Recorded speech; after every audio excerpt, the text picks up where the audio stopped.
시편 119편 73절부터 이어가겠습니다.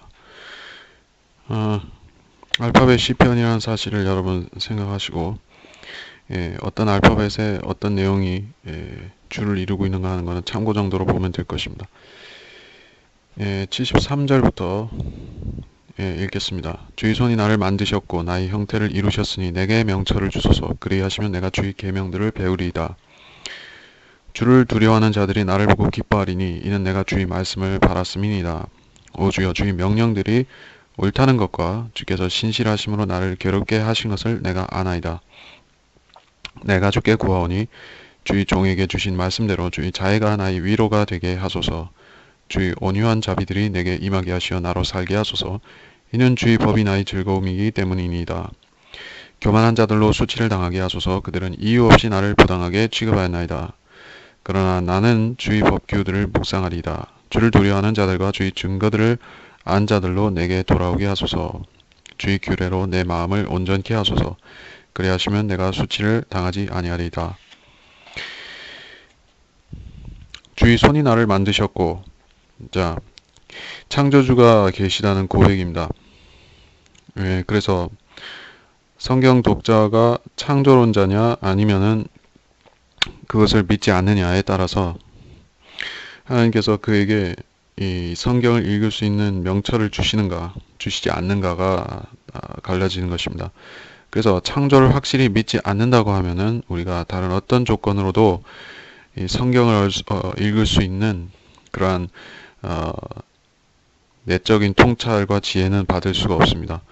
세상 학위와 학문과 지식으로는 불가능한 일인데 우리가 성경을 믿기 위해서는 성경을 읽기 위해서는 먼저 믿어야 된다는 것을 제가 말하려는 것입니다. 그래서 나의 형태를 이루셨으니 사람의 형태가 무엇을 닮았습니까? 사람은 예수 그리스도를 닮은 것이죠. 하나님께서 자기 형상대로 지으셨는데 바로 예수 그리스도입니다. 그래서 주님께서 주님의 형상대로 지으신 것을 내가 안다 하는 것이 바로 지식의 시작인 것입니다. 그러면 그 명철이 있으면은 그 사람은 주님의 인격을 닮아가는 것입니다. 인격을 닮아간다는 것은 그분의 지혜를, 그분의 명철을 우리가 받아서 주님의 말씀을 이해하게 된다는 것입니다. 그래서 성경을 공부한다는 것은 기본적으로 마음에서 시작해서 머리로 올라가는 그러한 공부인 것입니다. 우리가 먼저 마음에 말씀을 믿음으로 받아들이지 않은 상태에서 머리로 받아들이면은 그것은 마음으로 갈 수 없는 것입니다. 먼저 마음에서 시작한다는 것이고 그 다음이 머리입니다. 어느 한쪽에서 끝나면은 그게 온전함에 이르지 말씀이 온전한 우리의 살과 뼈를 이루지 못하는 것이죠. 74절 주를 두려워하는 자들이 나를 보고 기뻐하리니 자, 우리가 누군가에게 모범이 될 수 있고 또는 반면 교사가 될 수 있습니다. 이것은 역사와 역사의 이 전기의 위인들을 보더라도 마찬가지이며 특별히 성경에서 구약 시대의 사람들 뿐만 아니라 우리가 앞선 같은 믿음을 가진 앞선 성도들을 보더라도 우리는 그들로부터 교훈을 받고 또 우리 자신이 또 앞으로 누군가에게 교훈이 되고 이런 것이 바로 성경에서 성도들이 누군가에게 본이 된다는 말씀입니다. 히브리서에 그런 말씀이 나오죠. 구름 같은 증인이 우리 앞에 있다라고 말씀합니다. 그리고 사도 바울은 우리가 믿음의 경주를 달리고 있다라는 말씀을 몇 번 했습니다. 그래서 우리는 그 믿음의 경주를 혼자 달리는 것이지만은 실질적으로 구름과 같은 증인들이 우리를 지켜보고 있다. 그리고 주를 두려워하는 자들은 교리적으로는 물론 우리가 주를 두려워하는 것이지만은 주를 두려워하는 자들 또는 주의 종들은 여러 시대의 다른 주의 종들인 것이죠. 구약 성도든지 환란 성도이든지 간에 그러한 사람들은 우리를 보고 또 기뻐하는 것이죠. 우리는 그들에게 믿음 안에서 가족이고 그들도 우리한테 가족이고 하나님의 가족을 형성하기 때문에 그러합니다. 75절로 가서 주의 명령들이 옳다는 것을 말하면서 그 주님께서 신실하심으로 나를 괴롭게 하셨다라는 말씀이 나옵니다. 주님께서 신실하시면은 나를 신실하게 돌보셔야 맞는 것이 아닌가. 성도는 그렇게 생각을 하는 것이지만 주님께서는 반대로 행하실 때가 있습니다. 주님께서 신실하시다는 것은 처음과 끝이 똑같으시다는 뜻입니다. 근데 사람은 일관성을 지키기가 매우 어려운 것이죠. 우리가 성도가 되었을지라도 거듭나서 예수 그리스도 안에 있다 할지라도 처음에 일관성을 끝까지 가져가서 우리가 처음 신실하려고 했던 마음 그대로 끝까지 가기가 어려운 것이죠. 그런데 주님께서 신실하시다는 것은 우리가 신실하거나 신실하지 않거나 간에 주님께서는 우리한테 대해서 품으신 하나의 목적이 일관되시다는 것입니다. 그것은 우리를 즉 그리스도인을 예수 그리스도의 형상대로 빚어서 그 살과 뼈의 지체로 삼아서 결국에는 썩지 않은 몸을 주시는 그날에 이르기까지 우리 몸과 혼과 영을 보존하시는 것입니다. 그것이 바로 주님의 일관됨입니다. 근데 그것이 나를 괴롭게 하신다라고 우리가 영적으로 받아들일 수가 있습니까? 근데 주님께서 신실하시면 우리는 괴로울 수가 있습니다. 주님께서 우리한테 우리가 마음대로 살도록 내버려 두신다면 괴롭지 않을 수 있지만 세상 사람들이 그걸 하듯이 그들은 영적으로 아버지가 없기 때문에 마음대로 살 수가 있고 어떤 제재도 당장은 안 받는 것이요. 그러나 믿는 사람은 잘못 살 때 하나님께서 제재하시는 것이죠. 제지하시고 제재하시는 것이죠. 그렇게 될 때 우리한테는 괴로움이 있을 수가 있습니다. 예. 우리는 육신을 가졌기 때문에 주님께서 우리를 다루시면은 우리 육신이 괴로워질 수가 있는 것이에요. 주님은 그러한 수단들을 여러 가지고 계신 것입니다. 육신이 질고 병고라든지 아니면은 여러 가지 괴로운 상황들을 주셔서 경제적인 어려움, 기타 어려움들을 주셔서 우리를 괴로움에 처하게 하신다. 근데 그것 자체가 주님의 신실하심이다 라는 것을 알라는 말입니다. 그래서 이 성도는, 이 기록자는 그 사실을 깨달았습니다. 그러고 나서 76절에 구하는 것이 주의 자애를 구하고 있고 77절에서는 주의 온유한 자비를 구하고 있습니다. 비슷한 말이죠. 그러니까는 주님께서는 자비와 사랑을 또 우리한테 동시에 공급해 주시는 것입니다. 자비는 불쌍히 여기는 마음이요, 사랑은 우리를 세상 사람들이 일반적으로 받는 하나님께서 그들에게 주시는 사랑도 있고 자비도 있습니다. 그것을 뛰어넘는 사랑이며 자비인 것이죠. 우리는 예수 그리스도의 피로 죄들이 제거된 것이죠. 그 사랑을 우리한테 주시고 또 자비는 그럼에도 불구하고 우리가 육신을 갖고 살기 때문에 처하는 어려움들 그 속에서 실족하는 우리를 보시며 우리한테 긍휼과 자비를 베푸셔서 우리가 넘어져도 다시 일어나게 하시는 그러한 자비를 베푸신다. 예.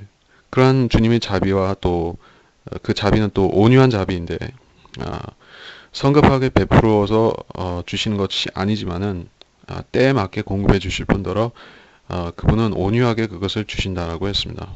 예, 우리가 성급하게 구한다고 해서 급히 받을 수는 없지만은 주실 때 주님께서는 우리가 왜 그것을 주님의 자비를 끝까지 못 참고 우리 성급하게 행동했는가 묻지 않으시고 자비를 부어주실 때는 온유하게 주신다. 조건 없이 온유하게 주님의 자비를 베풀어 주신다 하는 것입니다. 그래서 그것이 임하면은 나로 살게 하소서. 그래서 우리는 주님의 자비를 먹고 산다는 말씀입니다. 예. 구체적으로는 우리의 영이 주님의 말씀을 공급받아서 우리 영이 살고 우리 혼은 또 주님의 자비를 입고서 살고 우리 육신은 주님의 자비와 또 말씀을 입고 먹고 사는 것입니다. 그래서 주의 법이 나의 즐거움이기 때문이니라 라는 말씀을 이 간증이 나왔는데 우리가 이 간증이 쉽게 나오는 간증인가 믿음의 삶을 살아보지 않고서 하는 성도가 단지 거듭난 사람이 할 수 있는 고백인가 하는 것입니다. 우리는 믿음의 삶을 살아야지만 이런 고백을 할 수가 있겠죠. 단지 거듭난 사람은 지옥에 안 갈 뿐입니다. 그러나 그가 주님 안에서 주님 말씀으로 즐거워하는 법을 배운다는 것이 곧 믿음의 행보인 것입니다.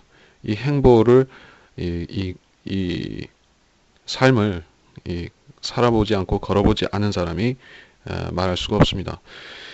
그래서 그 길 자체는 어떤 쓰라림이 있었다고 할지라도 75절과 같이 괴로움이 있었지만은 결국에는 성도는 고백하기를 그것은 나의 즐거움이다라고 말합니다. 왜냐하면은 말씀이 빠졌다고 하면은 단지 괴로움을 인생의 즐거움만 지고 간다고 하면은 쓴 것이지만은 말씀이 있어서 이 쓴 것을 쓰지 않게 해주기 때문입니다. 이후에 보지만은 말씀은 꿀과 같아서 우리를 또한 즐겁게 하는 것입니다. 78절에 교만한 자들이 나오고 그들이 수치를 당한다라는 말씀이 나옵니다. 이것은 초림 메시아 예수 그리스도에 적용될 수 있는 말씀이고 또한 여러 시대 여러 성도에 적용할 수 있는 말이지만 교만한 자들이 문제가 무엇인가? 그들은 말씀을 믿는 사람을 교만하게 함부로 부당하게 취급하는 그러한 죄를 짓는 것이죠. 모든 악인들이 그러합니다. 교만하다는 것은 양심의 화인 맞았다는 것과도 통하고 또 그들은 주의 말씀을 두려워하지 않는다는 것도 의미합니다. 그런 악인들은 도처에 있지만은 주님께서는 그 악인들에 대해서 대처하신 가장 좋은 방법을 이렇게 제시하신 것이에요. 예, 주님께서는 침묵하셨죠. 그러면서 하신 일이 있었습니다. 그것은 빌라도의 법정에서 그렇게 하셨고 또 헤롯 왕 앞에서도 침묵하셨는데 그것은 할 말이 없으시기 때문에 그냥 계신 게 아니었다는 것이죠. 그때 주님께서는 혈기를 내실 수도 있었습니다. 예, 주님은 육정을 가진 사람이시기 때문에 화를 내실 수 있는 것이에요. 그러나 온전함에 이르기 위해서 주님께서는 참으시고 또 주의 법규들을 묵상하였다라고 말씀합니다. 우리가 그 세상 사람들은 참을 이자 세시면은 이런 말을 하지만은 우리는 성경을 통해서 우리 성격을 순화시켜야 되는 것이에요. 그러니까 성경 말씀이 우리를 순화시켜 주는 것입니다. 그것은 어떤 인격을 함양한다는 우리가 어떤 뭐 다른 책들을 보고 인격을 함양한다는 의미가 아니라 말씀 자체가 우리를 규제하는 것입니다. 순화시키는 것이에요. 우리 자신으로서는 할 수가 없는 일을 해주시는 것입니다. 사람의 성격은 바뀌지 않는다고 말합니다. 그것은 사실입니다. 어떤 책으로도 어떤 고등학문으로도 아니면은 훈련을 통해서도 결코 되지 않는 것이 있습니다. 사람은 자기 성격의 근본을 바꿀 수 없지만 그러나 성경을 통해서 성경에 의해서 이 성격을 굴레를 고삐를 물리면은 다스릴 수가 있는 것입니다. 카인은 그렇게 하지 않았죠. 하나님 말씀이 자기를 규제하도록 하지 않았습니다. 그 결과는 살인이었고 결국에는 죄를 짓는다는 것입니다. 그래서 주의 법규들을 묵상하는 것은 우리가 죄 짓지 않게 해주는 원천입니다. 79절에 주를 두려워하는 자들, 주의 증거들을 안 자들, 구원받은 사람들이겠죠. 그 사람들을 나에게 돌아오게 하소서. 유대인들이 주님께 돌아오는 모습이 보이는 것이죠. 주를 두려워하는 자들, 환난 때도 적용될 것이고 아니면 사도행전에서 본문상 인용되어 있듯이 사도 바울은 유대인들을 그렇게 유대인들이 주님께 돌아오는 것이 바로 그들이 주의 두려움을 깨달을 때 주를 두려워할 때 돌아온다고 말하는 것입니다. 그래서 예수 그리스도를 믿지 않는 사람은 하나님을 두려워하지 않는 사람이다. 예수 그리스도를 믿는 사람은 하나님을 두려워하고 하나님 말씀을 두려워하는 사람이다. 그래서 주님께 돌아오는 것입니다. 그러한 일들이 신약 시대에 지금까지 있는 것입니다. 그리고 앞으로 대환란 때도 유대인들은 그들이 말씀 대신에 다른 것들을 두려워했던 것들, 이방인들이나 또는 자기들의 종교의 두려움을 두려움과 경외심을 품고 살았던 것을 회개하고 돌아오는 것입니다. 두려워해야 하는 것은 사람이 마땅히 두려워해야 하는 것은 하나님의 말씀과 또 하나님의 말씀의 법규들이 우리가 두려워해야 될 것이지 세상 자체나 우리 자신이나 다른 권세를 두려워하는 것이 아닙니다. 80절에 주의 규례로 내 마음을 온전케 하소서. 성경은 우리의 마음을 온전케 합니다. 마음이 무너진 사람은 다른 것을 아무것도 할 수가 없습니다. 예, 마음이 무너졌다는 것은 육신이 병고가 든 것보다 더 무너진 것입니다. 그래서 마음을 지키는 것이 그 사람이 자기를 지키는 길입니다. 근데 성경은 마음을 온전케 하고 마음을 치유하고 또 마음을 세워주고 마음을 강건케 하는 유일한 책입니다. 다른 책은 혼을 만족해 할 수도 없는 그런 것이 바로 종교 서적들인 것이죠. 종교의 경전들이 사람의 마음을 온전케 할 수 없습니다. 그러나 성경은 먼저 마음을 온전케 하고 이 마음을 또 흡족하게 하는 것이 바로 성경이라는 것입니다. 우리가 내가 수치를 당하지 아니하리다. 수치를 당하지 않는다. 죄를 짓는 것을 멈춘다는 것이죠. 마음이 흡족하지 않기 때문에 우리가 이 마음의 쓰레기들을 들여놓는 것이 바로 죄 짓는 것입니다. 그러나 성경이 우리 마음을 만족해 해주면은 우리가 죄 짓는 것을 멈출 수가 있습니다. 81절부터의 단락이 88절까지 이어지는데 읽겠습니다. 81절에 나의 혼이 주의 구원을 갈망하여 기진하오나 나는 주의 말씀을 바라나이다. 내 눈이 주의 말씀을 바라다가 지쳐 말하기를 주께서 언제 나를 위로하시겠나이까 하니 이는 내가 연기 속의 가죽부대같이 되었음이나 내가 주의 규례들을 잊지 아니하나이다. 주의 종의 날들이 얼마나 되나이까. 주께서는 나를 박해하는 자들을 언제 심판하시겠나이까. 주의 법을 따르지 아니하는 교만한 자들이 나를 해치우고 구덩이를 팠나이다. 주의 모든 계명들은 신실하나이다. 그들이 부당하게 나를 박해하오니 나를 도우소서. 그들이 지상에서 나를 거의 진멸시키려 하였으나 난 주의 법규들을 버리지 아니하였나이다. 주의 자애하심을 따라 나를 소생시키소서. 그리하시면 내가 주의 입의 증거를 지키리이다.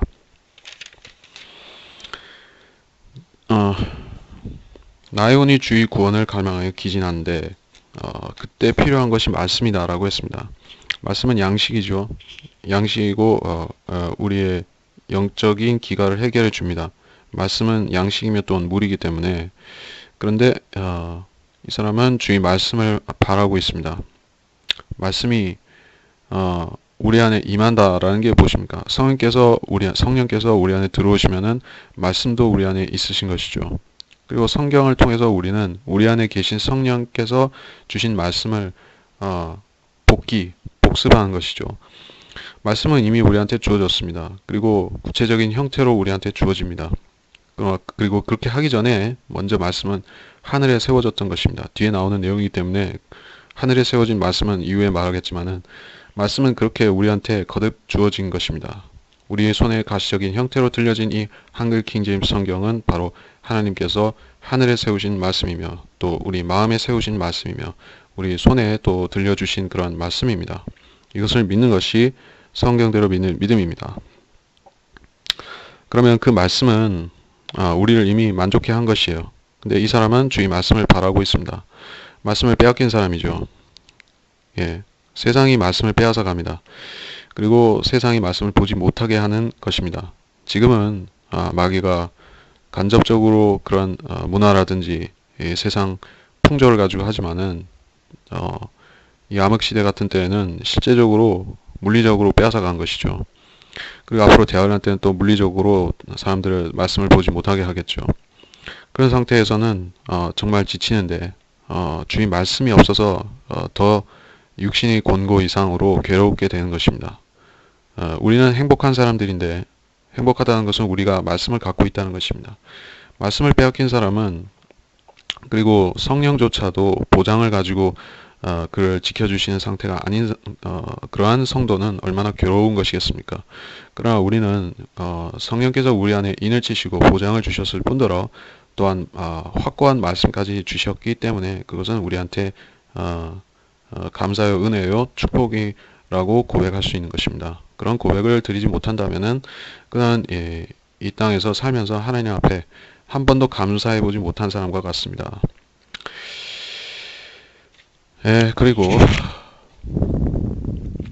82절 이 위로를 청하고 있다. 말씀이 없기 때문에 위로를 청하고 있습니다. 이 사람은 어떻게 되고 있는가? 83절에 연기 속의 가죽 부대같이 되고 있다. 연기 속의 가죽 부대는 어떠합니까? 저는 실제 그거를 보지는 못했지만은 이 유목민들은 그 동양의 유목민들, 몽고라든지 이런 유목민들은 텐트를 생활을 하고 있죠.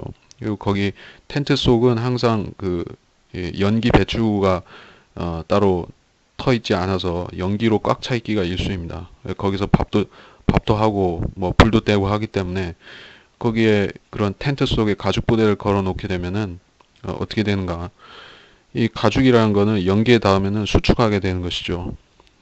그래서 갈라지고 수축하고 해서 처음에 온전했던 가죽 부대였는데 연기를 자꾸 혼증이 되다 보니까는 결국에 아주 말라 비틀어져서 볼품없이 되어버리고 못 쓰게 되는 것입니다. 그런 상태를 말하고 있습니다. 육신이 외적인 육신을 보통 가죽이라고 하니까 성경에서 실제로 우리가 가죽이라는 표현을 많이 쓰기 때문에 육신의 상태가 그렇게 된 것이죠. 환난 성도의 상태가 어떻게 보이겠습니까? 말라 비틀어진 가죽 부대 같이 보인다. 그런 것이 될 것입니다. 그래서 이렇게 비참하게 된 사람이 고백을 한다는 것입니다. 육신적으로 그러겠고 또 그 속에 있는 이 혼도 마찬가지로 그런 무너진 상태에 있는 사람입니다. 근데 이 사람이 버티는 한 가지 이유가 있는데 그것은 주의 규례들입니다. 이 사람은 주의 말씀들을 믿었습니다. 그리고 그 믿음이 아직 그 사람 안에 있습니다. 그래서 이 사람은 아직 절망하지 않은 것입니다. 그래서 오히려 위로를 기다리고 소망하고 또 바라고 있는 것입니다. 구원을 바라고 있는 것이에요. 그래서 84절에 주의 종의 날들을 세려고 하는데 이 날수는 주님께서 1260일이라는 날수로 정해주신 날수가 있죠. 그리고 그 날의 끝에 가면은 주님께서 위로를 주시는 때가 찾아오는 것입니다. 그것이 바로 주님께서 이 땅에 오시는 날이 되는 것인데 그때가 되면은 박해자들이 심판을 받습니다. 그래서 84절에 박해하는 자들을 언제 심판하시겠나이까 라는 이 심판과 연결을 한 것입니다. 교리적으로 그렇게 되고 85절에서 보면 주의 법을 따르지 않는 교만한 자들이 나옵니다. 일반적인 교만한 자들도 있지만 여기서는 주의 법을 무시하는 자들입니다. 율법을 무시하는 자들이 바로 교만한 자들인데 그들은 환란 때 유대인들에게 율법을 지키지 못하게 억압할 것입니다. 그리고 그뿐만 아니라 그들은 율법을 따르는 자들을 해치려고 구덩이를 팝니다. 그래서 죽이려고 하는데 86절에 보면 그들이 부당하게 나를 박해한다라는 말씀이 또 나옵니다. 그래서는 주님 자신한테도 적용될 수 있겠지만은 환난 성도한테도 적용할 수가 있는 말씀입니다. 그래서 계명들은 신실하나이다. 지키는 자들을 주님께서 회복시켜 주기 때문에 다시 살려주기 때문에 주님의 계명은 신실합니다. 약속들은 주님께서 성도들에게 특히 환난 성도에게 하신 약속은 이루어지는데 그것은 그들이 목 잘림의 형태로 죽었더라도 환난 끝에 다시 살아서 왕국에 들어가 통치하게 해주시는 것입니다. 이것이 주님의 계명의 신실함입니다. 그리고 이것은 성경의 중요한 주제입니다. 87절에 지상에서 나를 거의 진멸시키려 했으나 이 진멸시키다라는 이 표현은 개인한테 쓸 수도 있겠지만은 개인을 진멸시킨다보다는 한 민족을 진멸시킨다든가 이런 표현이 더 적합하겠죠. 그런 쪽으로 본다면은 이 지상에서 나를이라고 할 때 이 나는 아마 유대인들이 될 가능성이 있는 것이죠. 실제적으로 적그리스도는 와서 유대인을 지상에서 거의 진멸시킨다라고 우리가 알고 있습니다.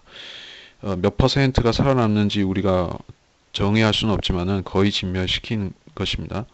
소수만이 살아남고 그런데 그 살아남는 사람들은 주의 법규들을 버리지 않고 지킬 것입니다.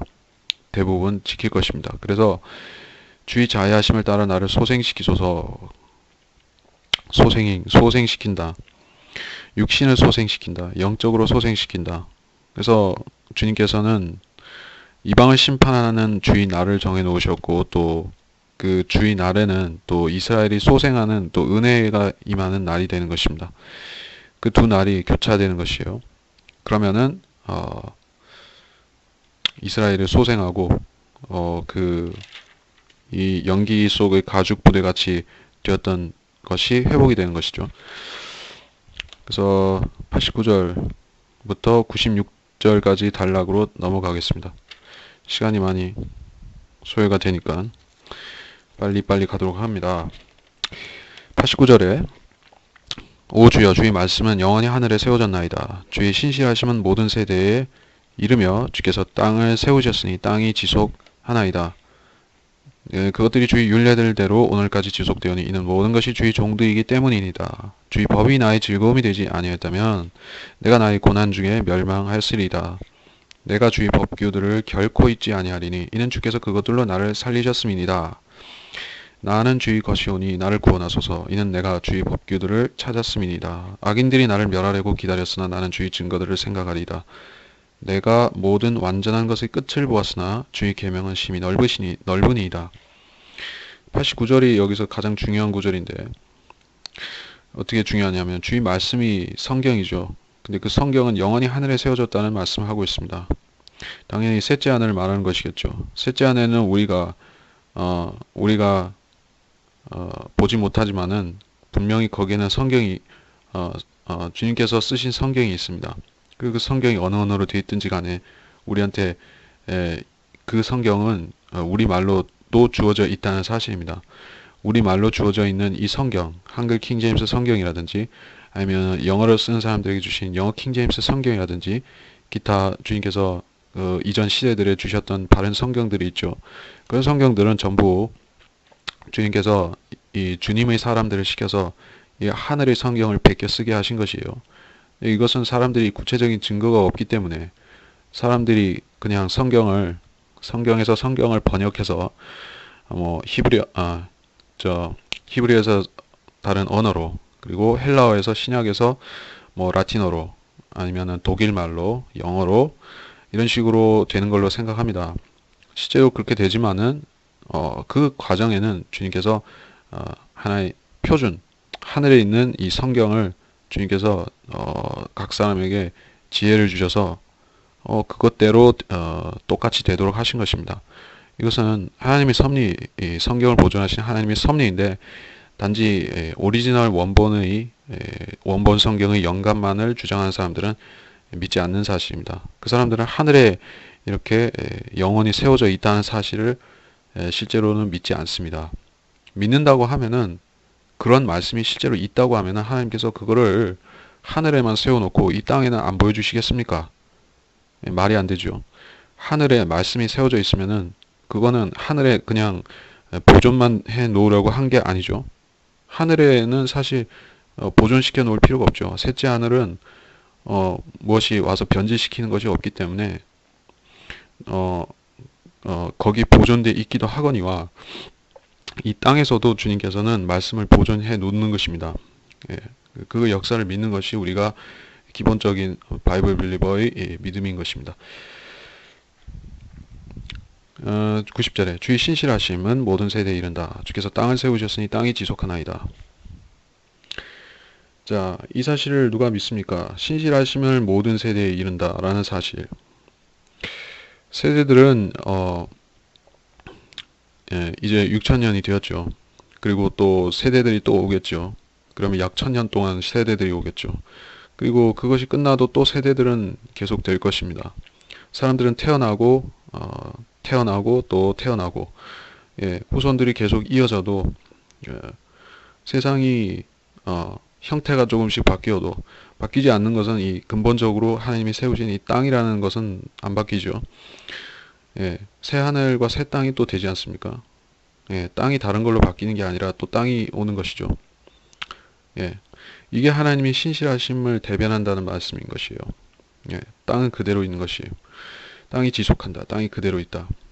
우리가 하나님 말씀이 영원히 지속되는 것을 믿는 만치 이 땅도 개혁의 때, 즉 그 불로 정화시키는 때가 지난 후에도 지속된다.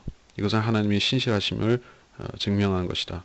하늘은 말려서 사라지고 또 다시 만들어져도 이 땅은 지속된다는 것입니다.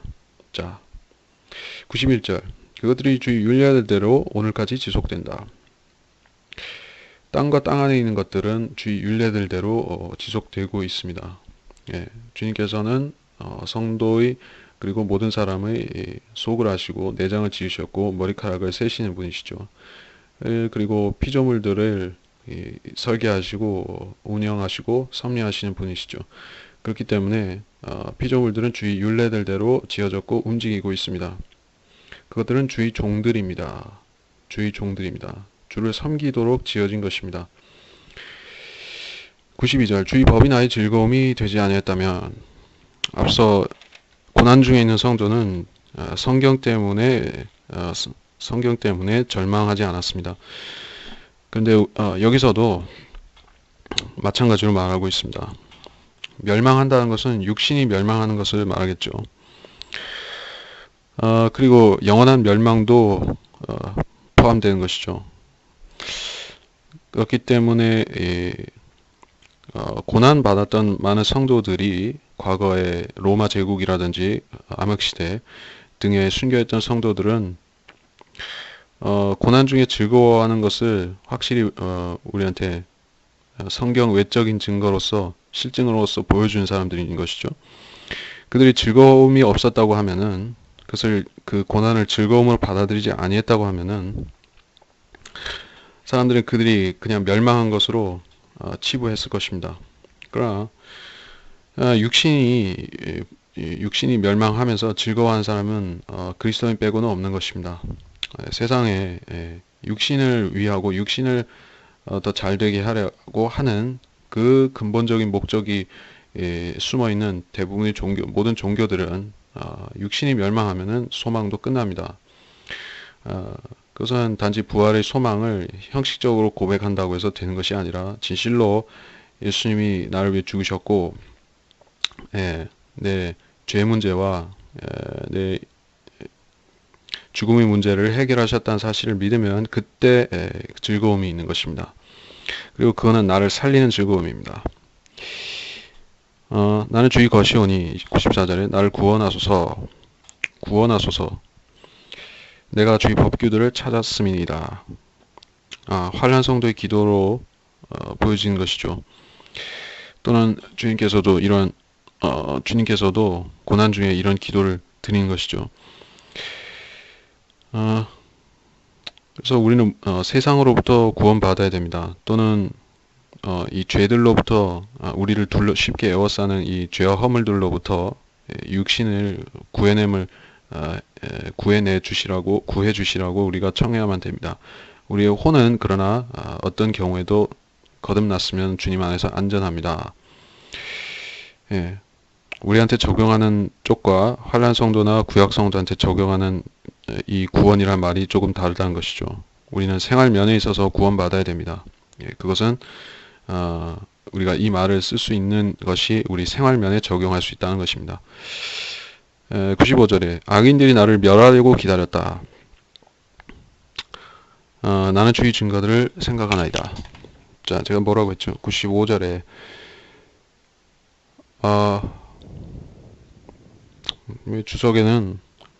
주석사에는 특별한 설명 없지만은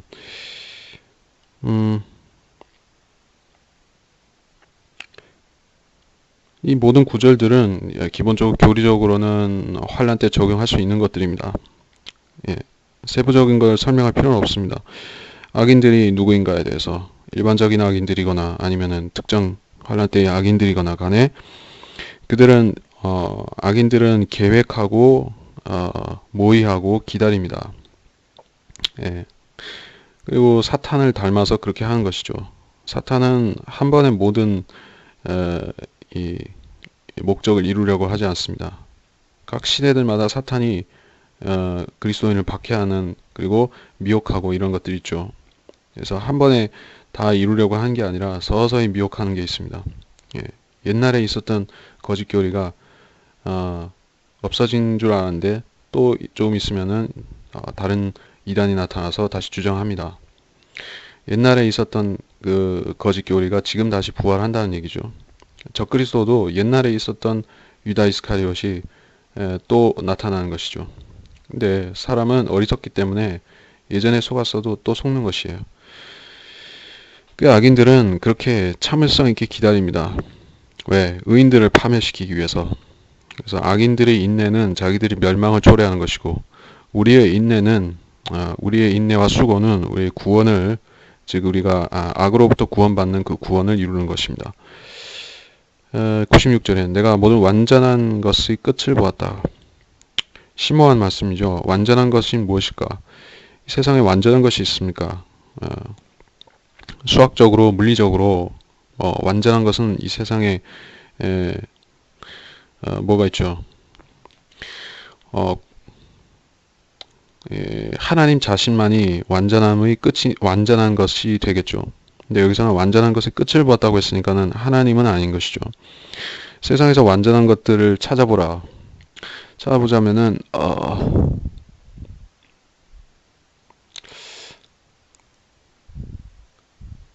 96절인데 잠깐만. 내가 뭐라고 했지? 저는 시대들을 의미한다라고 말을 했지만은 그게 확실한 건 아니고 끝을 보았으니까는 이 하나님은 아니다라는 얘기는 하겠습니다. 그래서 이 사람은 어떻게 모든 완전한 것의 끝을 보았을까요? 라고 묻는다면은 아마도 그렇게 볼 수 있는 사람은 사도 요한 정도가 아닐까. 아니면은 다니엘도 간접 아니고 다니엘도 그때 보았었고 시대들의 끝을 보았었고 사도 요한도 보았습니다. 어쩌면 바울도 보았을지 모릅니다. 예, 그가 셋째 하늘 갔을 때 보았을 수 있습니다. 근데 아니면 이 시편 기록자도 보았을 수도 있겠죠. 그가 다윗이거나 아니면은 다른 선지자라도 보았을 수 있습니다. 보았더니 어떻게 말하느냐? 우리는 이 하반절이 더 중요하다는 걸 알아야겠죠. 끝을 보았는데 그 끝을 보니까는 드리는 말씀이 주의 계명은 심히 넓으시니이다. 주의 계명, 성경은 너무 광대하다라는 고백을 합니다. 예, 우리가 믿는 사람으로서 해서는 안 되는 생각이지만은 자주 하는 생각이 이 성경은 이 세상을 전부 설명하는 게 아니다라고 여길 때가 있는 것이죠. 성경은 물론 믿지 않는 사람들은 성경은 그냥 종교 경전이다, 종교 이야기다라고 생각을 합니다. 우리는 그렇지 않다는 것을 알면서도 어떤 때는 그렇게 짐짓 생각할 때도 있습니다. 근데 우리가 이 성경을 통해서 성경 공부를 통해서 시대들을 공부하게 되고 그 끝에 대해서 시작뿐만 아니라 끝에 대해서 계시록과 다니엘서와 또 다른 예언서를 통해서 끝을 보게 되면은 그때 우리가 무엇을 깨닫습니까? 성경은 광대하구나. 성경은 세상보다 더 크구나. 그래서 이 지혜를 깨달은 사람 같은 경우에는 그런 고백을 하는 것이죠. 예. 성경은 세상보다 더 큰 책이다. 세상은 사라져도 성경은 남는다. 예. 그러니까 그런 말씀은 성경에 여럿 있는데, 예. 이게 성경을 공부한 사람들만이, 올바로 나눠서 공부한 사람만이 이런 고백을 드릴 수가 있습니다. 예.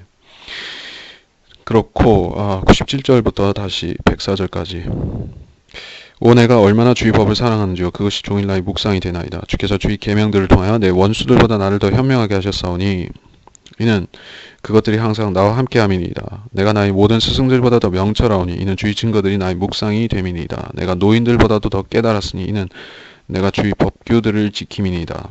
내가 나의 발을 모든 악한 길에서 삼갔으니 이는 내가 주의 말씀을 지키기 위함이니이다. 내가 주의 명령들로부터 떠나지 아니하였으니 이는 주께서 나를 가르치셨음이니이다. 주의 말씀들이 내 입맛에 어찌 그리 단지요 정녕 내 입에 꿀보다 더 단이이다. 주의 법규들을 통하여 내가 명철을 얻으니 그러므로 내가 모든 거짓된 길을 미워하나이다. 97절 주의 법을 사랑함으로 나의 묵상이 되나이다. 사랑하고 그것은 나의 묵상이 되나이다. 묵상이라는 것은 수시로 생각하고 또 생각하고 반복해서 고민하고 생각한다는 것입니다. 그렇게 하기 위해서는 먼저 말씀을 읽어야 되겠죠. 말씀을 읽고 그게 마음판에 새겨질 정도로 반복적으로 읽어야 되겠죠. 그래서 그것이 말씀을 사랑하는 것입니다. 예. 먼저 믿어야 되고 믿는다면 그 말씀을 반복해서 머릿속에 그리고 다시 머릿속에 뿐만 아니라 또 마음속에 같이 집어넣어야 되는 것입니다. 그러면 우리 안에서 일어나는 작용이 있는데 그것은 묵상입니다. 묵상이라는 것은 인위적으로 어떤 말씀을 떠올려 가지고 내가 자꾸 생각하려고 그렇게 인위적으로 한다는 것보다는 우리가 의도치 않게 어떤 상황에서 어떤 말씀이 딱 떠오를 때도 있고 그것은 상황이 전혀 제약은 없습니다. 언제 어디서든 말씀이 떠올라서 생각하게 될 때가 있습니다. 그때 그 말씀에서 하나님께서 나한테 주시는 교훈이 있고 그거를 그런 과정이 바로 우리가 묵상을 통해서 하나님 말씀에서 지식을 얻는 것입니다. 종일 나의 묵상이 되나이다. 이 사람은 종일 그렇게 하라고 말하고 있습니다. 우리가 말씀을 특정 상황에서만 묵상하는 게 아닙니다. 그 사람은 보통 심리학에서는 의식과 무의식이 있다라고 말을 하죠. 저는 심리학이 거짓말이라고 하지만은 거짓말이고 그것은 사기라고 말을 하겠지만은 그럼에도 불구하고 우리는 그 사람들이 말하는 소위 무의식, 우리가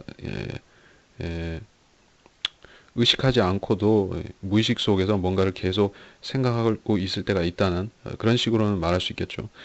그래서 무의식 속에 우리 말씀이 계속 반복되고 있는 것입니다. 계속 흘러가고 있는 것이에요.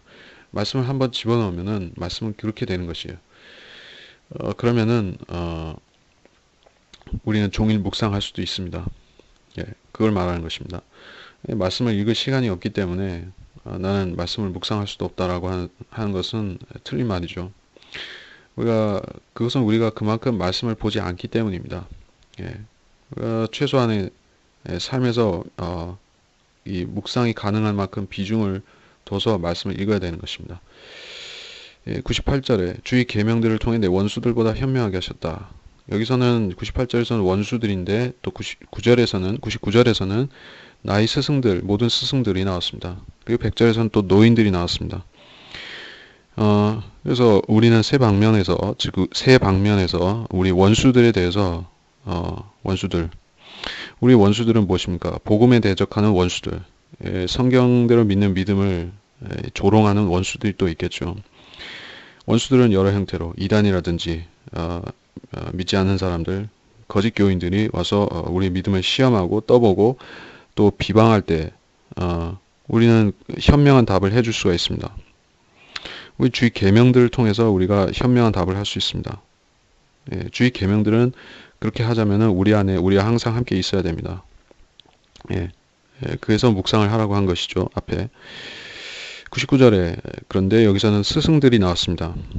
이것은 같은 믿는 사람들 사이에서를 말하는 것이에요. 믿는 사람들 사이에서 스승은 신학을 배운 사람들이라든지 지금은 그렇고 아니면은 목사들 같은 사람이 기본적으로 스승이고 근데 그 스승들이 이 시대에 어떤 스승들이 우리가 귀감이 될 만한 사람들이 얼마나 되느냐 하는 것을 볼 때 자괴감이 들 수밖에 없는 것이죠. 물론 제대로 믿는 사람은 그리고 귀감이 될 정도로 가르치는 사람은 지금 시대에는 거의 별로 없지만은 이전에 필라델피아 시대 그때는 많은 그런 모범이 되는 성경 교사들과 선교사들과 가르치는 설교자들이 있었는데 지금은 거의 없다는 것이에요. 그러면 우리가 왜 이렇게 됐는가? 그 이야기 하려면 너무 커지겠죠. 근데 여기서는 어쨌든 나의 스승보다 더 현명하게 된다라고 말하고 있으니까는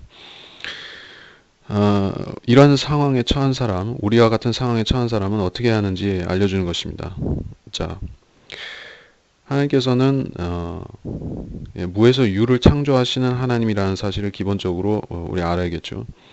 무에서 유를 창조하실 수 있으니까는 반드시 어떤 정통신앙에서 정통신앙이 계승되는 것은 맞지만은 그것이 어떤 사람 대 사람으로 이렇게 계승되는 것보다는 주님께서 이런 게 있습니다.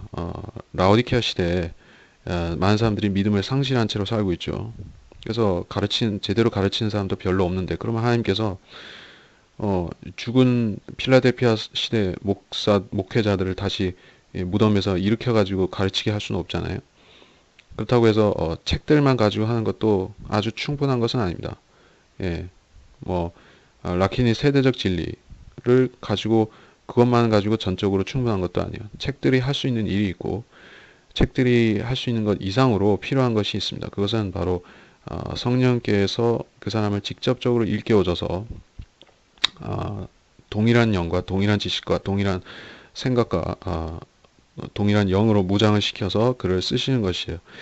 그러면은 우리는 직접적으로 어떤 이전 시대 그런 하나님의 종들의 하나님이 쓰시는 사람들의 그런 가르침을 못 받았다 할지라도 동일하게 행할 수가 있고 더 낫게 행할 수 있는 것입니다. 나의 스승보다 더 명철하오니 어떻게 이 사람은 더 그렇게 될 수가 있었습니까? 하면은 이 사람은 종일 주님의 말씀을 묵상하는 사람인 것이에요. 그렇기 때문에 우리가 교회 개혁을 말한다 아니면은 우리가 필라델피아 시대 이전 시대에 신실하게 믿었던 사람의 믿음을 회복하자라고 말을 해도 그게 안 될 수 있습니다. 그러나 그거를 이룰 수 있는 한 가지 방법이 있으니 그것은 우리가 부지런히 성경을 공부하고 묵상하고 우리 마음판에 넣어 놓으면은 그게 그렇게 되는 것입니다. 아주 쉬운 방법이죠. 근데 사람들은 그렇게 안 하고 다른 방법을 하기 때문에 예, 예, 자기도 개혁할 수가 없고 남도 바꿀 수가 없습니다. 100절에 노인들보다 더 깨달았다. 노인들은 실제적인 노인이라기보다는 여기서 옛 시대 사람들 그리고 아주 지혜로운 책들을 썼던 사람들이 바로 그 동양의 지혜들 소위 뭐 불교, 도교, 유교 뭐 이런 종교들에서 나온 책들이 있죠. 동양 사람들은 참 책을 많이 쓰고 책 읽기를 좋아합니다. 서양 사람들도 책을 읽기는 하지만은 이 동양 사람들은 참 이 종교와 철학에 있어서 많은 책들을 썼죠. 예, 그런 엄청난 책들이 있는데 서양 사람들은 지금 성경 대신에 그런 동양의 지혜에서 뭔가 찾아볼까 하고 찾아보는데 하도 동양 사람들은 그러한 생각의 깊이가 심도가 깊기 때문에 아주 뛰어나 보이는 것입니다. 사실 성경도 동양 사람이 쓰기는 했습니다. 대부분 그러니까 전부 동양에 속한 이 히브리 사람들과 또 그 계통이 쓴 것이 성경이죠. 그래서 동양의 책인데 사람들이 그 얘기하면 너무 커지니까 자 그래서 이 노인들은 동양의 지혜가 아니겠는가 뭐 그래서 우리가 성경을 올바로 공부하면은 그때 우리는 이 8만 대장경 읽은 것보다 더 지혜로워지는 것이에요. 사실 솔직히 말해서 8만 대장경은 별로 지혜도 없지만은 사람들이 하도 그게 지혜가 있는 줄로 생각하고 그거에 대해서 아주 우러러보는 사람들이 많으니까 얘기를 한 것이에요. 아니면은 뭐 사서오경을 통째로 암기하는 사람보다 우리가 성경 한 구절 제대로 믿으면은 더 많이 깨닫는 사람입니다. 이거는 사람들이 안 받아들이겠죠. 이런 말을 하면은 정신 없다고 할 수 있습니다만은 사실이 그러합니다. 8만 대장경을 평생 연구해도 성경 한두 구절 믿고 제대로 믿고 깨달은 것보다도 아는 게 없습니다. 이거는 성경이 그렇게 말하는 것이요. 노인들보다도 더 깨달았으니 자 백발이 되도록 그런 헛된 책들을 연구해도 성경 성경 단 한 구절, 한 단어보다 못한 것입니다. 자, 이걸 믿어야 됩니다. 우리는 그걸 믿는 사람입니다. 그러니까 성경을 소중히 여기고 믿고 공부하는 것이죠. 101절에 나의 발을 모든 악한 길에서 삼갔으니 주의 말씀을 지키기 위함이니라. 이건 특별히 해석이 필요하지는 않습니다. 102절에 내가 주의 명령으로부터 떠나지 아니하였으니 이것도 설명이 특별히 필요하지는 않습니다. 103절에 의미심장한 말씀이 나오는데 꿀이 나오고 입맛이 나옵니다. 자, 우리가 말씀을 입맛에 따라서 취할 수는 없습니다. 어떤 말씀은 우리한테 쓴 말씀도 있어요. 그것은 우리가 육신적이기 때문에 이거를 받아들일 때 쓴맛이 날 경우가 있어요. 그럴 때는 우리가 성령 충만을 먼저 구해야 되는 것이죠. 그리고 우리가 우리 마음의 때를 예수님이 보혈로 지우고 다시 말씀을 접하면 그때 말씀이 달아집니다. 왜냐하면은 우리 입맛이 돌아왔기 때문에 그런 것이죠. 영적으로 말해서 우리 입맛이 다시 제자리로 돌아온 것이에요. 그러면 그때 우리 영적 미각이 살아나서 말씀이 꿀같이 달다는 것을 그때 알게 되는 것이에요. 그래서 이 사람은 주의 말씀들이 내 입맛에 그리 달다, 꿀보다 더 다니다 라고 고백하고 있습니다. 가장 근접하게 비교할 수 있는 게 꿀이라고 한 것이에요. 우리가 생꿀을 먹으면은 달아서 입맛이 완전히 마비될 정도로 달죠. 근데 말씀은 그런 것이에요. 우리 그 영적으로 말해서 우리가 그 말씀을 먹으면은 그때는 말씀에만 집중하게 되는 것이에요. 너무나 그 우리 입맛을 장악하기 때문에 순수하기 때문에 또 순수하기 때문에 우리가 말씀에만 빠져들게 되는 것입니다. 그래서 그런 상태를 가지고 성경을 공부하는 사람들은 성경에서 많이 깨달을 수 있는 것이고, 아니면은 이 입맛이 맛이 간 상태로 성경을 건성으로 보면은 쓰니까는 먹지 않고 도로 뱉어버리죠. 그러면은 먹을 수가 없고 먹을 수가 없으니까는 말씀으로 유익을 얻을 수도 없습니다. 자, 근데 이렇게 고백하는 사람은 말씀에서 이미 유익을 받고 있는 것입니다. 성장할 준비가 된 사람인 것이죠. 104절에 주의 법규들을 통해 명철을 얻는다. 그러므로 내가 모든 거짓된 길을 미워하나이다. 자, 명철을 얻은 사람은 뭔가를 미워하게 됩니다. 그리고 또 뭔가를 사랑하게 됩니다. 그래서 부처가 말한 어떤 중립적인 상태는 그런 중립적인 평정의 상태 같은 건 없는 것이죠. 진리를 깨달은 사람은 사랑해야 될 것이 무엇인지 알고 사랑하고 미워할 것이 무엇인지 알고 미워하는 것입니다. 그래서 사랑도 하지 않고 미워도 하지 않는 사람은 세상에서는 소위 인격자라 하고 하나님 보실 때는 차지도 덥지도 아니한 미지근한 위선자인 것입니다. 그러나 우리는 진리 말씀을 사랑해야 되고 또 진리 말씀이 아닌 것들 그리고 진리 말씀을 배격하는 자들이나 그런 자들이 가르침을 미워해야 됩니다. 그것이 거짓된 길을 미워하는 말씀입니다. 105절부터 다시 주의 말씀은 내 발의 등불이요 내 길의 빛이니이다. 내가 맹세하였고 그것을 행하리니 이는 내가 주의 의로운 명령들을 지키려 함이니이다. 내가 극심하게 고통을 당하였으니 오 주여 주의 말씀대로 나를 소생시키소서. 이는 오 주여 내가 주께 간구하오니 내 입의 자원하는 제물들을 받으시고 주의 명령들을 내게 가르치소서. 내 혼이 계속해서 내 손에 있으나 아직 나는 주의 법을 잊지 아니하나이다. 악인들이 나를 잡으려고 덫을 놓았으나 아직 나는 주의 법규들로부터 떠나지 아니하였나이다. 내가 주의 증거들을 영원히 한 유산으로 삼았으니 이는 그것들이 내 마음의 기쁨이 됨이니라. 내가 주의 규례들을 끝까지 행하려고 늘 내 마음을 기울였나이다. 105절은 등불과 빛으로 성경을 비유하고 있습니다. 음식이기도 하면서 우리의 갈 길을 돕는 광선이기도 한 것입니다. 제가 설명한 것은 말씀이 다양한 우리 생에서 다양한 필요들을 충족시켜주는 이 유용한 도구라는 것이에요. 말씀은 그 자체를 우리가 두려워하고 믿어야 되고 인격적으로 받아들여야 되지만은 동시에 그렇게 하면은 그 말씀이 우리의 손과 발로 이룰 수 없는 일들을 행하게 해주는 우리의 영적인 갑옷이 되고 투구가 되고 신발이 되고 그렇게 말씀하셨죠. 에베소서에서. 마찬가지로 그것은 우리의 빛이기도 하면서 우리가 한 곳에 머물러서 있을 적에는 그것이 우리한테 등불이 되죠. 예, 빛은 우리가 달빛이나 햇빛이라고 적용할 수도 있고 그렇게 될 때 그것은 예수님 자신과도 연결이 되겠죠. 네, 햇빛은 예수님으로부터 나온 것이니까 의 태양이신 분과 연관이 되니까 그러하고 또 등불은 우리가 행하지 않고 머물러 있을 적에 우리가 기도드릴 때나 성경을 공부할 때 우리한테 등불이 되는 것입니다. 조명이라고 하죠. 다른 말로 등불은 조명이죠. 그래서 우리가 설교를 들을 적에 설교자들은 이 말씀을 들을 수 있는 영적 조명을 저들에게 주시라고 청하기도 합니다. 예. 그렇게 성령의 조명은 우리가 말씀과 또 설교를 이해하기 위해서 반드시 필요한 것이죠. 예, 그렇게 말씀을 등불로 비유한다라고 확인했고 106절에 106절은 특별한 말씀이 아니고 맹세하였고 행하리니 의로운 명령들을 지키라 함이니이다. 맹세가 나옵니다.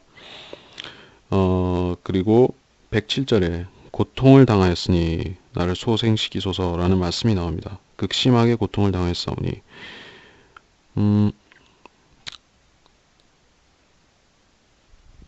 예, 106절은 앞서 여기서 106절은 메시아적인 내용이라고 했고 107절은 성도가 드리는 기도인데 고난 중에 있는 성도가 주님 앞에 바치는 그런 기도인데 108절은 어떤가 하면 자원하는 제물들과 입이 연관됩니다. 예, 그래서 자원하는 제물을 언제 드리냐 하면은 서원할 때 드립니다. 그래서 여기서는 입과 자원하는 제물을 연관시켰습니다. 109절에 내 혼이 내 손에 있다 라는 말씀은 욥기 13장 14절에도 비슷한 말씀이 있는데 이게 무슨 뜻일까요? 라고 하면은 저도 모르겠습니다. 내 생명이 내 손에 있다라는 게 약간 어떤 의미로 생각할 수 있냐면은 유동적이다. 손에 있으면은 들고 가다 떨어뜨릴 수도 있잖아요. 근데 내가 호주머니에 있다, 내 포켓에 들어있다 하면은 조금 더 안전하겠고 그보다 안전하려면은 내 속에 있는 게 더 안전하죠. 우리 혼은 우리 안에 있으니까는 웬만해서는 안전한데 만일에 우리 혼이라는 이 혼이라는 것이 우리 손에 있으면은 들려 있으면은 가다가 실수로 떨어뜨려서 우리가 생명을 잃어버리면 어떻게 되는 것이요? 아주 위험한 것이죠. 이 손에 있다는 것은 그런 상태를 말하는 것이다. 생명이 경각에 달려 있다. 손만 삐끗하면은 떨어뜨릴 수 있는 상태. 그런 거죠. 그럼 위험한 상태를 말한다. 예. 그런데 나는 주의 법을 잊지 아니하나이다 라고 했습니다. 그렇기 때문에 생명이 위험에 처했을 때 그때 기억해야 되는 것이 주의 법규들 말씀이다 라는 그런 고백이죠. 111절에 내가 주의 증거들을 한 유산으로 삼는다. 근데 그건 영원한 유산입니다. 성경은 우리한테 우리 구원을 확증하는 증인이죠. 그리고 우리한테 예수 그리스도를 실제로 보여주는 우리한테 보이는 예수 그리스도는 성경이죠. 우리한테 증인이며 또 이 증거는 우리한테 유산으로 주어졌습니다. 성경은 그리스도인과 떼어놓을 수 없고 그리스도인은 성경에 예속되어 있고 그렇습니다. 그것은 우리한테 유산인 것이에요. 우리는 이것을 거저 얻었습니까?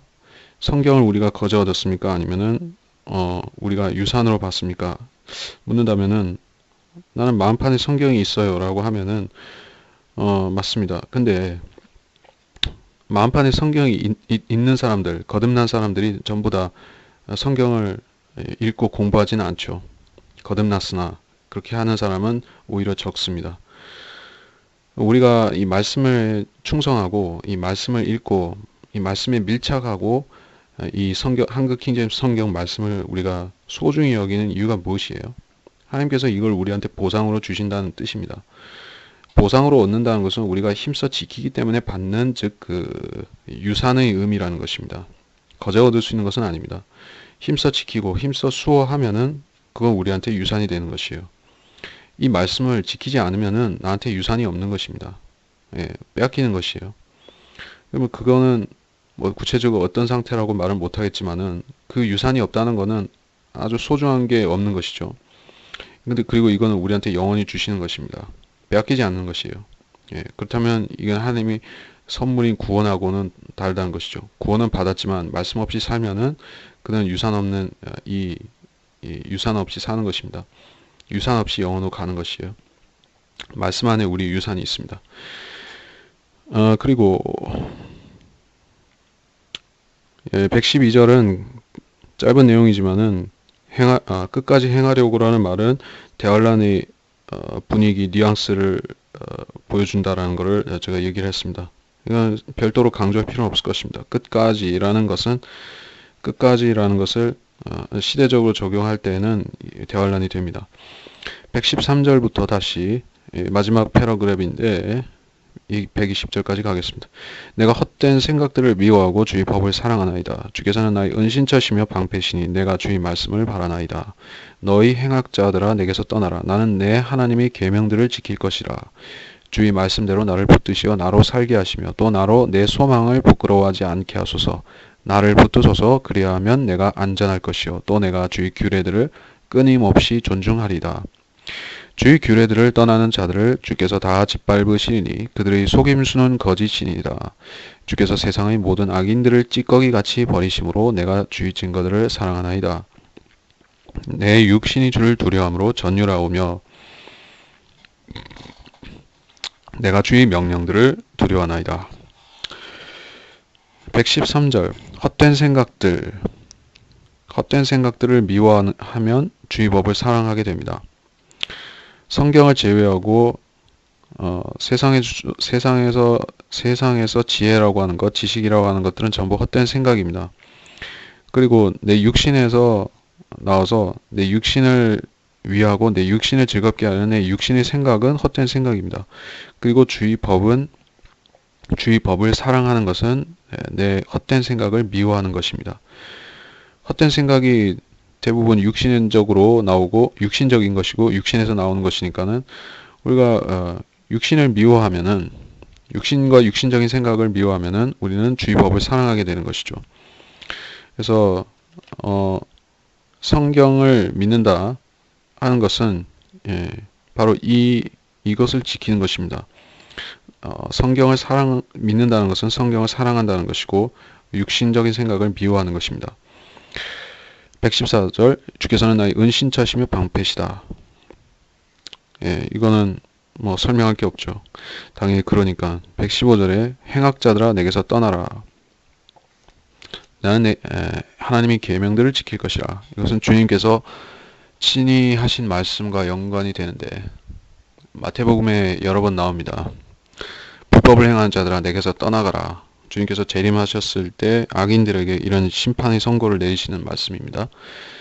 그 말씀인데 그러니까 이 115절 같은 경우에는 주님 자신 특별히 재림하실 때 주님한테 적용이 되는 말씀이겠죠. 116절에 주의 말씀은 나를 붙드시어 살게 하시고 내 소망을 부끄러워하지 않게 하소서. 이것도 별도 크게 주석할 건 없지만 소망이 무엇이겠습니까? 라고 한다면은 보편적으로는 재림이 되겠죠.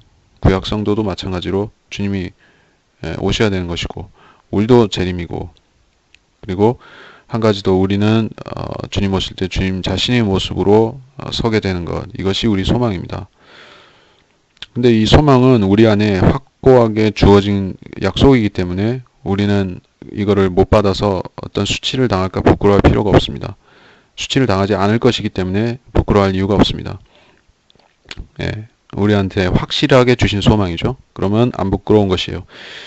그리고 부끄러워하지 않게 하소서라는 기도는 탈락할 수 있는 사람들이 얘기하는 것이겠죠.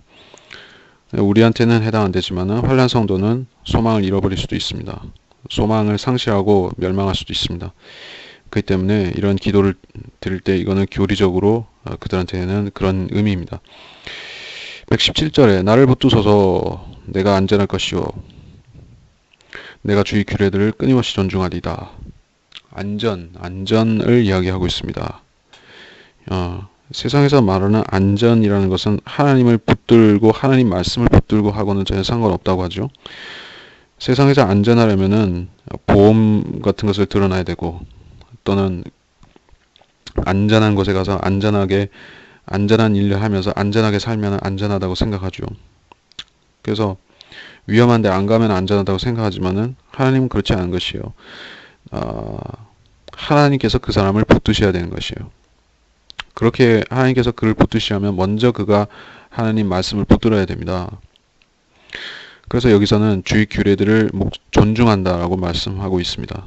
네. 하나님 말씀에 무지한데 하나님 말씀을 두려워하거나 혹은 존중할 수 있겠습니까? 말씀을 믿어야지 그리고 말씀을 먹고 믿어야지 존중도 할 수 있는 것이죠. 그래서 말씀에 대해서 존중을 보여주면 하나님께서는 그 사람도 존중하시고 또 붙들어 주신다는 것이요. 각종 위험으로부터 막아주시고 지켜주신다. 그렇게 하신다는 것이고 118절에 주의 규례들을 떠나는 자들을 짓밟으신다라는 말씀은 교리적 예언적으로 분명히 대환란 끝에 가서 적용이 된 말씀이죠. 주님께서 진노의 포도즙 틀을 밟으러 오셔서 그 포도즙 틀을 짓밟는 것을 말하는 것이죠.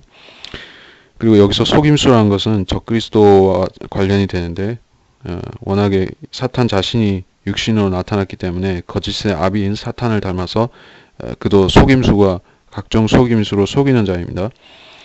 그래서 여기서 속임수와 거짓을 말하고 있습니다. 그래서 그 자들은 심판을 받을 것이며 세상의 모든 악인들이 나왔습니다. 더 확실한 말씀이 나왔죠. 118절보다 더 확실해졌죠. 세상의 모든 악인들을 버리신다. 심판하신다는 말이죠. 그렇게 되는 것은 재림밖에는 없습니다. 예. 세상의 모든 악인들이 심판받는 일은 재림 때밖에 없습니다. 이건 재림에 관한 말씀이라는 것이에요. 근데 그들 어떻게 하시는가 하면은 찌꺼기 같이 버리신다라고 했습니다. 찌꺼기는 뭔가 즙을 짜낸 다음에 남은 찌꺼기를 말하겠죠. 이거는 말 그대로 이 진노의 포도즙 틀에서 짓밟히는 걸 말하고 이 타작마당에서 태워지는 이 검부러기들을 말하는 것이죠. 예. 그 찌꺼기들을 어떻게 버리시는가, 어디로 버리시는가 하면은 바로 불못입니다. 에돔 땅에 생겨나는 그 불못에다가 적그리스도를 집어넣고 거짓 선지자도 집어넣죠. 나머지 악인들은 동일한 지옥에 던져지겠죠. 그래서 내가 주의 증거들을 사랑하나이다. 예. 120절 내 육신이 주를 두려워함으로 전율한다 라는 말씀. 하나님 말씀에 대해서 우리가 참으로 두려워하는 태도를 말하고 있습니다. 전율한다. 보통 마귀도 두려워 떠느니라 라는 말씀이 있죠. 그러니까 마귀들은 하나님을 믿는 믿음이 없지만은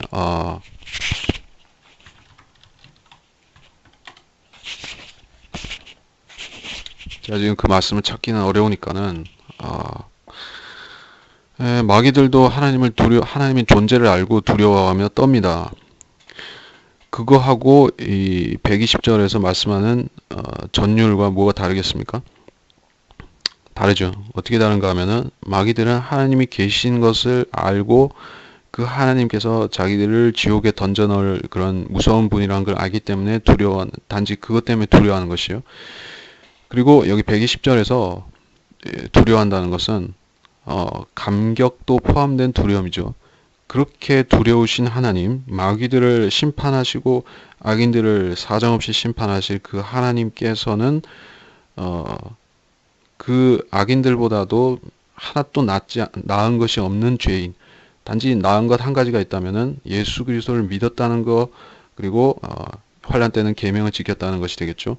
예수를 믿고 계명을 지킬 그 사람들, 그 차이점밖에 없는 사람들을 돌보시고 그들한테 큰 자비를 베푸시니까 그런 감사가 들어간 떨림이죠.